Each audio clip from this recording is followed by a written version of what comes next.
It's mysterious. It's one of those stories that people are very interested in. For Apache Junction police, the big question remains nearly 3 decades later. Who is she? Her body found by a man walking his dog in the desolate area near the northwest corner of Idaho and Baseline Roads, south of Highway 60 in Pinal County. Apache Junction Jane Doe is believed to have been between 16 and 18 years old when she died. I think most people have the feeling, as we do, that she should be laid to rest properly, that she should be identified, and that somebody should recognize that she existed and that she lived and that she mattered. An autopsy failed to determine the cause of death, but investigators believe Apache Junction Jane Doe had been here for nearly 5 weeks before her body was discovered.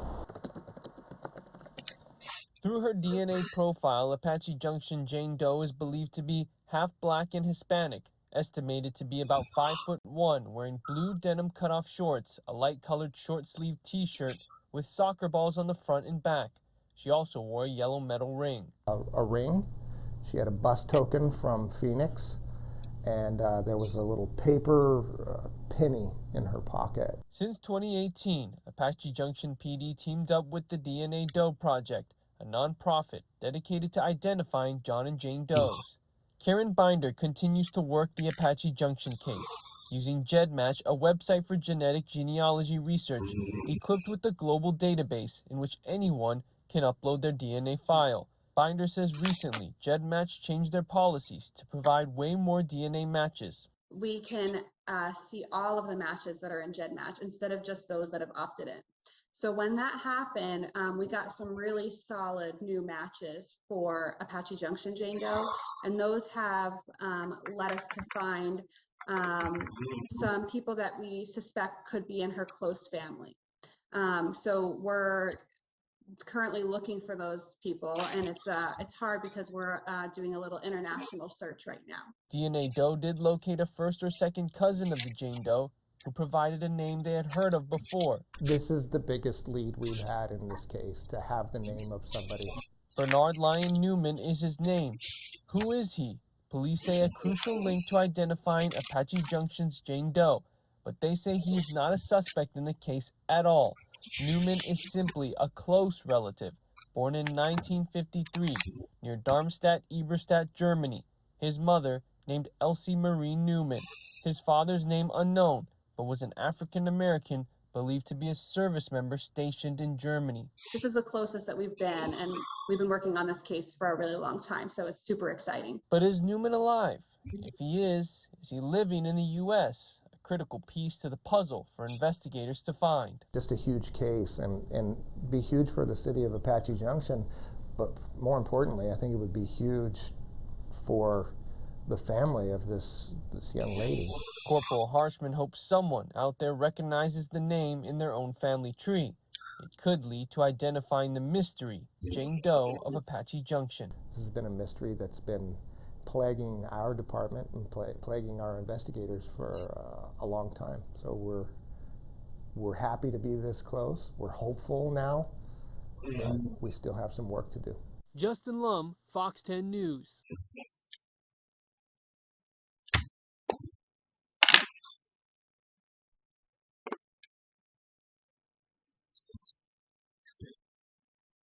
So they was able to find family members on her.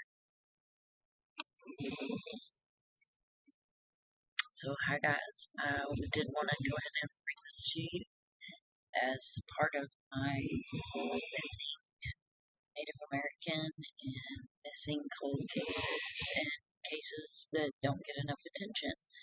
So tonight we're going to look at DNA Doe Project.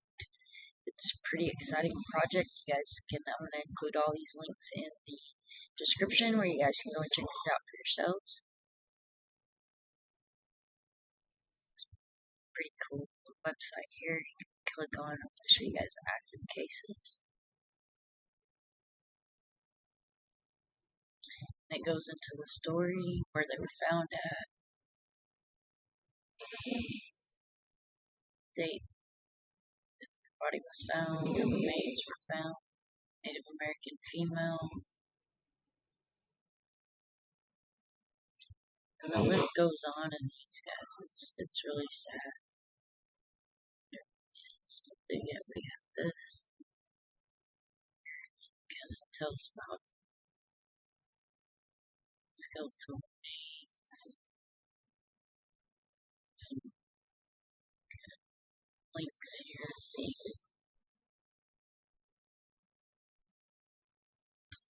And then if you guys want to do a live on this subject, we can definitely do that. I really enjoy that and kind of discuss through it. This is another link that's embedded in that website. It takes us to the National Center for Missing and Exploited Children. It takes you back to their website, tells you about this is another DNA forensics team that's working. And of course, as always, this is a good website. We have missing posters. The National Center for Missing and Exploited Children. This sweet baby here. She's all over our YouTube community. But just to show you guys a little bit about this website, and then we're going to go on, stick with the DNA analysis here, using it in missing persons. And it goes on, and you can read through these, and I apologize, it started at the bottom, for the forensic genetic and genealogy students develop hands-on helping to solve a code case. So this is a group photo of everybody and kind of gives their stories and talks about who they are. It's really interesting information. Again, I'm going to include the original link, and I'll probably go ahead and drop all these guys in there to highlight these links. It's really interesting stories.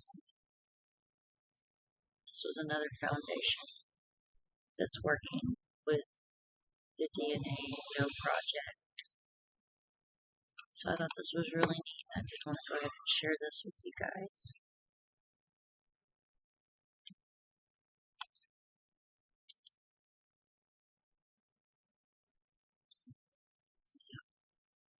Different cases here.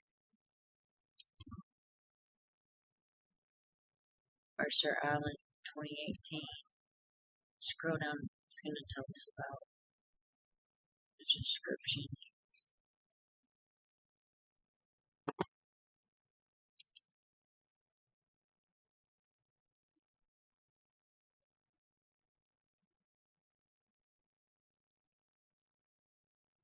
That's it.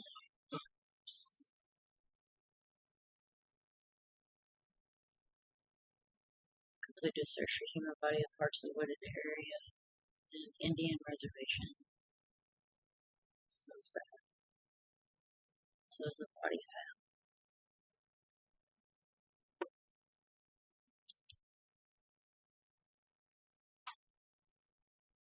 There we go. Instructive. This is pretty neat.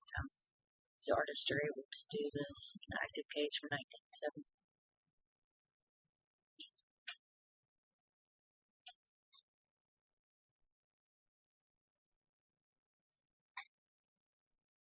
And I wanted to go ahead and look at some success stories where we see the identified cases. It's always good to have some positivity in there and show how these associations and these different organizations are doing good things. Here we have, on March 7th, 1992, workers removing gas service found human skeletal remains inside a vacant business under a set of metal school lockers, downtown St. Louis, Missouri. On the remains were a pair of Fruit of the Loom jockey shorts, size 30 to 32, a pair of red, white striped shorts, a yacht club logo, cotton blue jeans and white socks. He had on a white t-shirt, his pocket with a Myrtle Beach logo, front, back, small.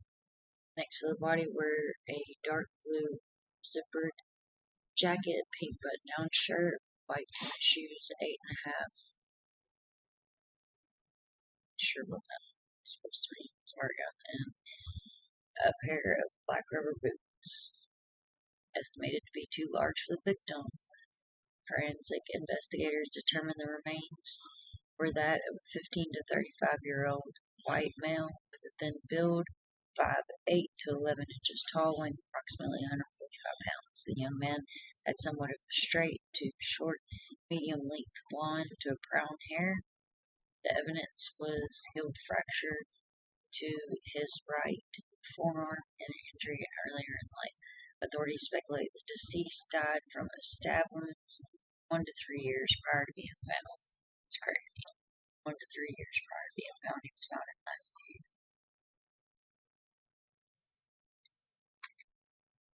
But they were able to identify some of his family. So he was identified, and it goes on to say that Tamara Joseph Emily is identified as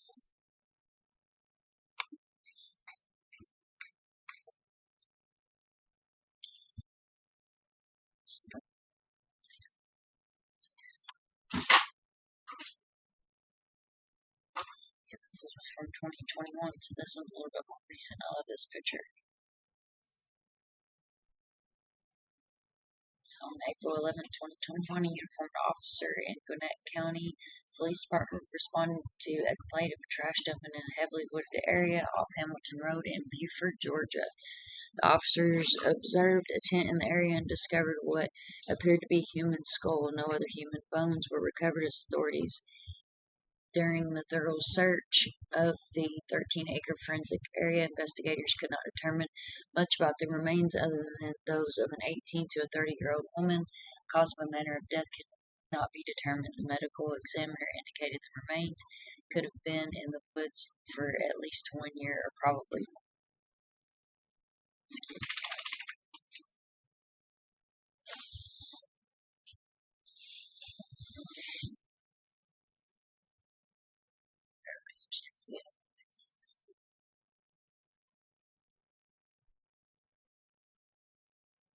She was identified just prior to a DNA sequencing. The DNA DOE project learned that a DNA match had been obtained between Jane Doe and references of a sample of a family member of a missing person identified as Brittany Michelle Davis, and announced on August 26, 2021, when the Greenville News broke the story that her fiance had been taken into custody in connection with her death. So not only was this a successful story of identifying a missing, murdered woman, but he was arrested as well. Double whammy success story. What's going on with this light? Let me see if I can fix this. I don't look so like blurred. Sorry about that. Okay, let's see. We'll take a look at the case. We'll just pick random. Let's check out Live Oak Doe. Okay, this is 1986 success story. This is on July the 10th of 1986. An individual was found unresponsive on the sidewalk of 2500 block of North Avenue near Live Oak Street in the south side of Houston, Texas. Especially Houston. Even in the 80s, I'm sure it was still crazy. The individual was taken to the hospital and pronounced dead soon after arrival. Forensic investigators determined the deceased to be a black male, 20 to 30 years old, 5'8", weighing approximately 161 pounds, with short black hair, brown eyes. The deceased was wearing women's jewelry and clothing over false breast.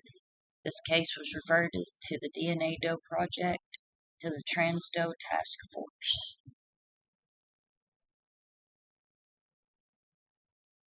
And it goes in to talk about when the body was found, identified. On January 22nd, 2021, DDP announced that in cooperation with the Harris County Institute of Forensic Science in Houston, Texas, Live Oak Doe 1986 has been identified. The details are being withheld at this time. We thank our volunteer researchers and donors who made this identification possible. We are grateful for the Trans DOE Task Force. And this is going to be another active link that you guys can click on.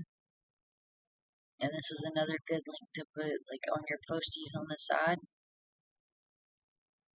referring to this case, and our deepest condolences go out to the family.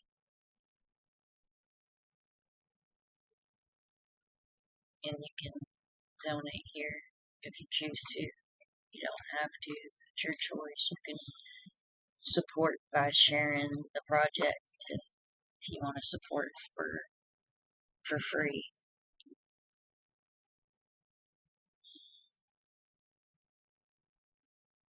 So, sorry. Echo.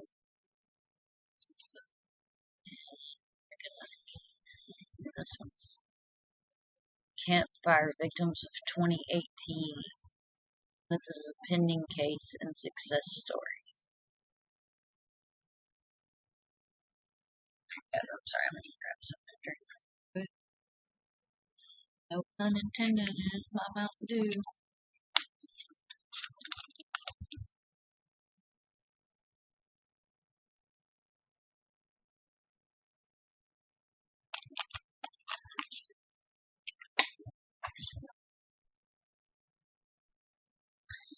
Okay, on November 8th, 2018, the deadliest wildfire in the state's history of the campfire swept through the town of Paradise, California, leveling the community and neighborhoods within a matter of hours. Before the fires were fully contained 17 days later, 85 lives have been lost. Conditions conspired that caused intensely hot firestorm, and recovery of the identifications of the victims proved difficult. I'm sure it did. A few days later, while the fire still burned, Dr. Richard Sefton, founder of the ADE Corporation, ADE Corporation, late. And we don't have them up here, so this is the hot link. The Sacramento volunteer for DNA identification system staff to Kim Jin, the Sacramento County coroner, in the efforts to identify the dead. It goes on to saying, unlimitedly, about 85% of the victims were identified, so that's awesome. And then here's their link, and you can look up the article and actually read on the identified.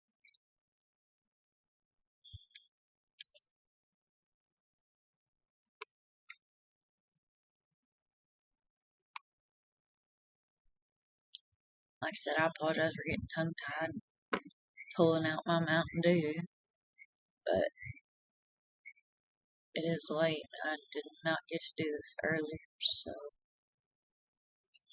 I am trying to get it done now. And I guess I can adjust this for you guys, so my head's not right. Oh, just try that again.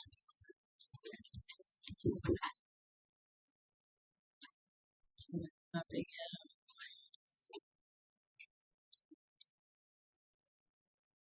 There we go.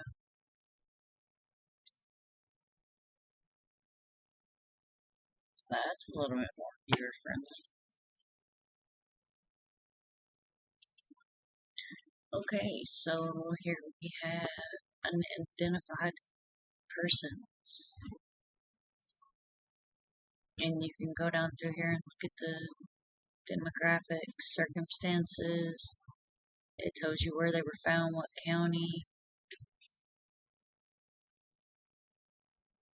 1971. And then we have unclaimed persons. And like I said, guys, I'll include this in the description so that you guys can go check out this website here.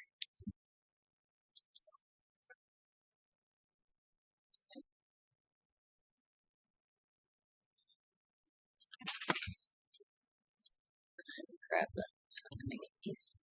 Just drop it in the description.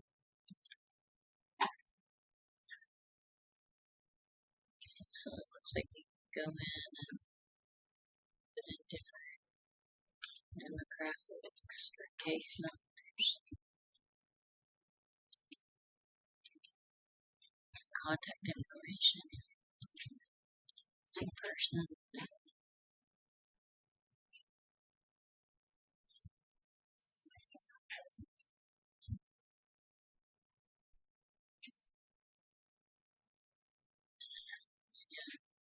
You can put in the demographics and it's going to tell you possible results. Dashboard.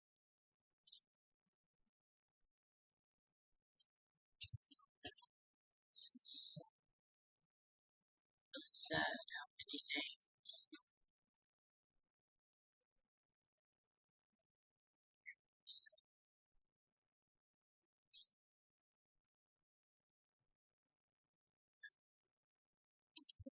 That's in the unidentified unclaimed, and this kind of breaks them down. So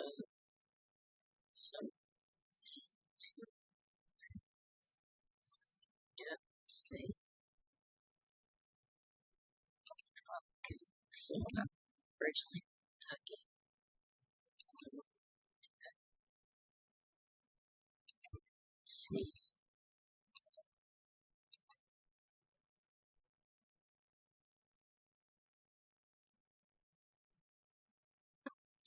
$270 missing persons cases found in the state of Kentucky.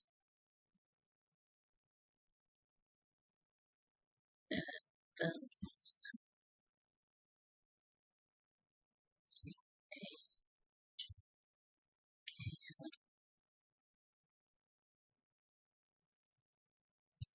Not really what I want to do, so just look down through 3, and then of course it has their age. What county? It's Marsh County, that's not far from here. Brandy Og.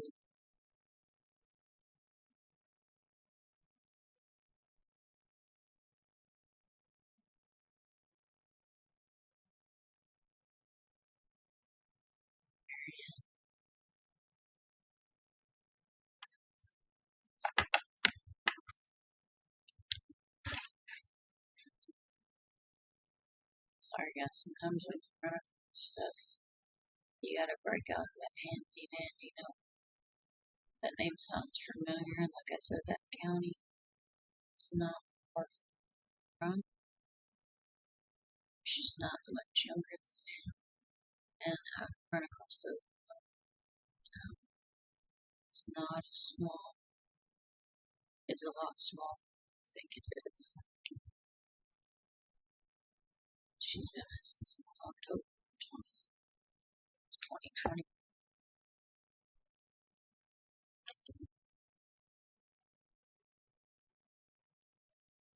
Okay, so like I was saying, this is a pretty cool website, and go ahead and read that, because, yeah, that's an awesome website to have on the list.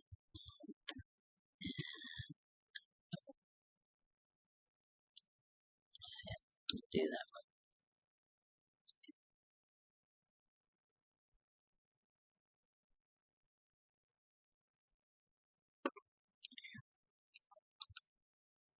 Sorry, I'm trying to grab this link. So make sure that I do include it in the description and forget.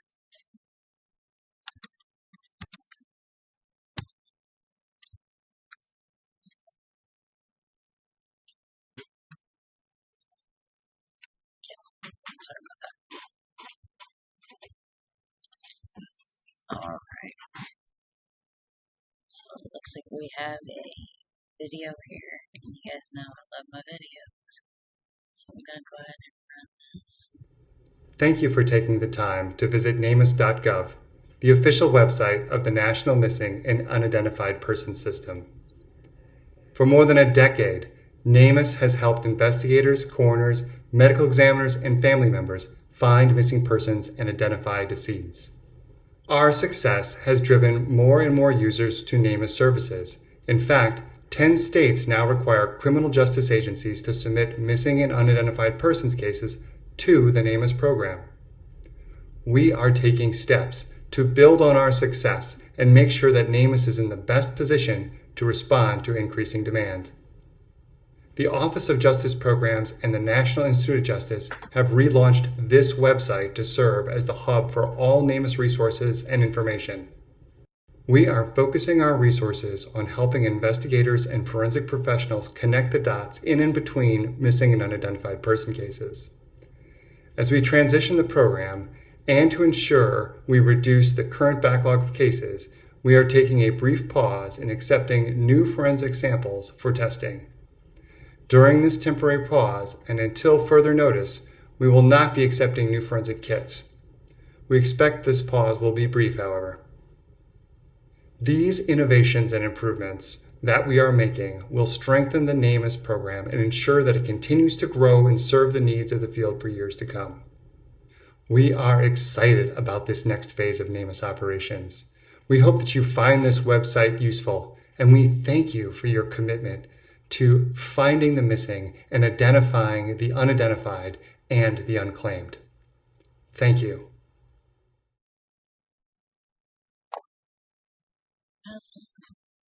So, yes, if you watch my channel, you know I am about videos. If there's an embedded video, you're gonna watch it because they're interesting. They tell about what's going on. So this is where the nameless goes with the missing and indigenous people, which follows the reason for our conversation today. These are really cool. Looking down these, they talk about the different cases.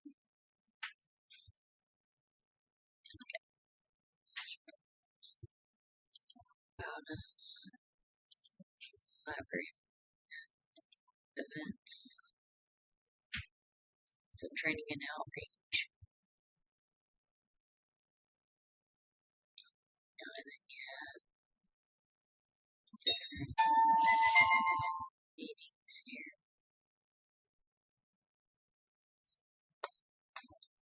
But yeah, guys, so I wanted to make sure to share this with y'all. I thought it was some pretty interesting information, and I found it pretty interesting to share and make sure that I was able to provide some pretty good information and let everybody enjoy getting some good links and hopefully some awareness out there. And as always, thanks for watching.